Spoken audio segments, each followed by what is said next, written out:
आप सभी को जय मसीह की। मेरे प्रिय मसीह भाई बहनों, आज का पवित्र वचन लिया गया है उत्पत्ति अध्याय 1 उसका 1 और 3 वचन। वचन क्या कहता है? आदि में परमेश्वर ने आकाश और पृथ्वी की सृष्टि की, और पृथ्वी बेडौल और सुनसान पड़ी थी, और गहरे जल के ऊपर अंधियारा था, तथा परमेश्वर का आत्मा जल के ऊपर मंडलाता था। तब परमेश्वर ने कहा, उजियाला हो, तो उजियाला हो गया। हालेलुया। सो मेरे प्रियो, यह वचन हमें सिखाता है कि हर चीज की शुरुआत परमेश्वर से हुई है। जैसे पहले पृथ्वी बेडौल और सुनसान थी और गहरे जल पर अंधेरा फैला हुआ था, वैसे ही परमेश्वर जीवन में भी कभी कभी अंधेरा, कठिनाई और असमझ आता है। कई बार हम सोचते हैं कि हम अकेले हैं, हमें कोई मदद नहीं है और हमारी समस्या का कोई हल नहीं है।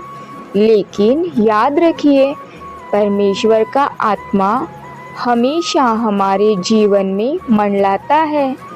जैसे परमेश्वर ने कहा उजियाला हो, तो तुरंत उजियाला हो गया। उसी तरह हमारे जीवन में भी अगर हम परमेश्वर की बात माने और उस पर विश्वास रखें, तो अंधकार दूर हो सकता है। जब हम अपने डर, दुख और परेशानियों को परमेश्वर के हाथ में सौंपते हैं, वह हमारे लिए रास्ता बनाते हैं। हालेलुया। चाहे परिस्थितियाँ कितनी भी कठिन क्यों न हो, परमेश्वर की शक्ति अंधकार में भी प्रकाश ला सकती है।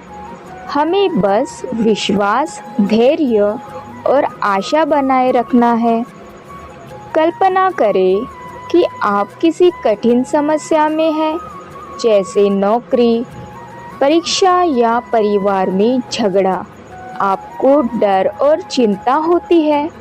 उसी समय अगर आप परमेश्वर पर विश्वास रखते हैं और उसका मार्गदर्शन मांगते हैं, तो जैसे अंधकार में उजियाला होता है, आपके जीवन में समाधान और शांति का मार्ग बन जाता है।